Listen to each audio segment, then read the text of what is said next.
welcome inside the banjo. I'm Phil Mason alongside head coach Jon VanderWal.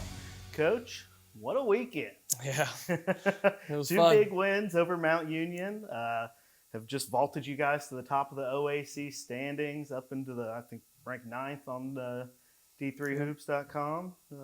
Great weekend. Yeah, it was.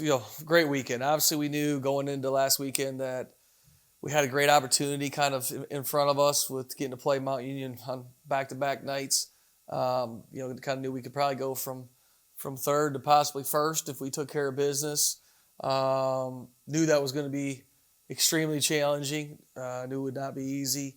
So there were some nerves there going into the week, obviously. And Mount's got a really, really good team. So for us to win both games was just huge for our team and our program. So Cap was on the schedule for this weekend. It's going to be ONU instead due to COVID problems at Capital and at Baldwin Wallace. You guys and ONU combined. That's great. Coach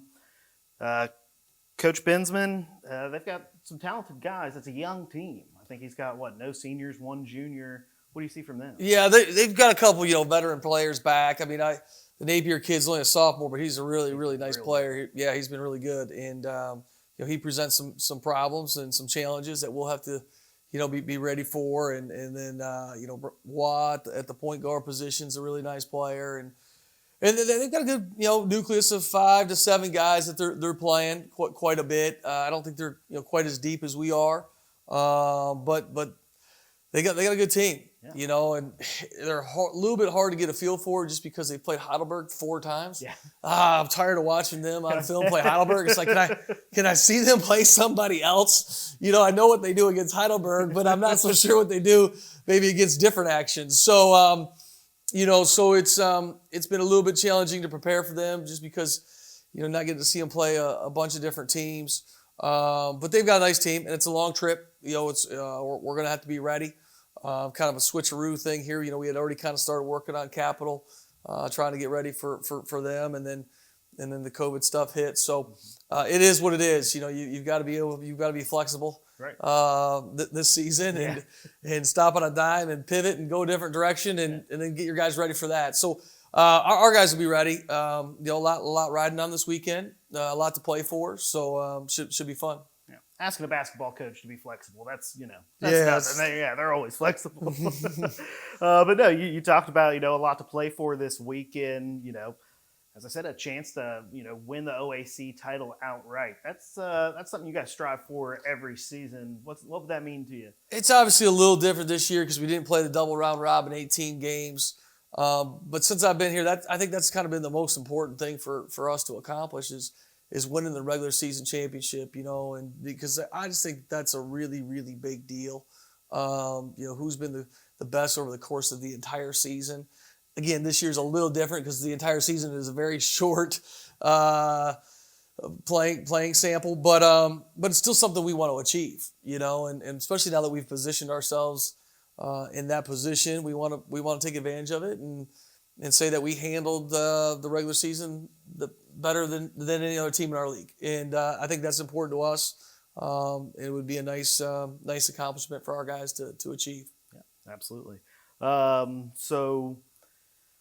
It's weird if Game 10 is, senior night, and it's a weird season, and with NCAA rules changing and stuff. But you've got 4 seniors. You've got Jason Ellis, Kyle Matoski, Tim Krieger. Those 3, I think I've got it written down here. 72 and 22 overall in their career here at Marietta, along with Jake Montgomery, who transferred in here his junior year.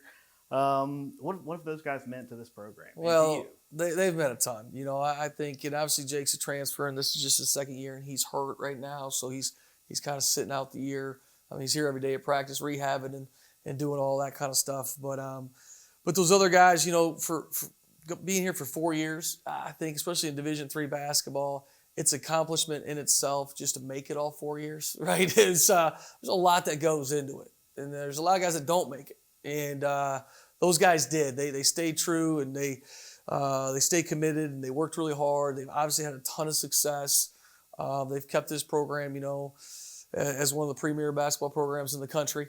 And, we're forever indebted to them for that. All the hard work that they've put in. So they all four of them. They mean a ton to us. We'll be there for them the rest of their lives and want to help them out with whatever we can do. But we got to finish it off with some more wins and all that kind of stuff. We're still trying to maybe convince a few of those guys to maybe come back for a fifth year next year. With them not using up eligibility this year, there's a chance that some of those guys would maybe come back next year. And those are kind of conversations and things we need to work through in the off season. It ultimately comes down to what's best for them. What their goals are and what they want to do in life and where they're at with their academic progress and all that. So we'll take all those things into account, but we'd love to have them all back. I can tell you that because they're all great kids and they've worked really hard and they're all really good players. They're all making plays for us, and so we love those guys, and we'll honor them. Saturday at our home game, it'll feel a lot different. Just their parents are going to be at the game. That'll be it. So we'll hopefully try to do something more for them after the season as well. 4 great Pioneers, and we're thankful for their contributions to this men's basketball team. Coach, like you said, Friday you're on the road. You head up to Ohio Northern. We'll be back here on Saturday. That action tips off at 6 p.m. You can catch it all at pioneers.marietta.edu/video. Good luck with this. Awesome. Thanks, Phil. Appreciate it.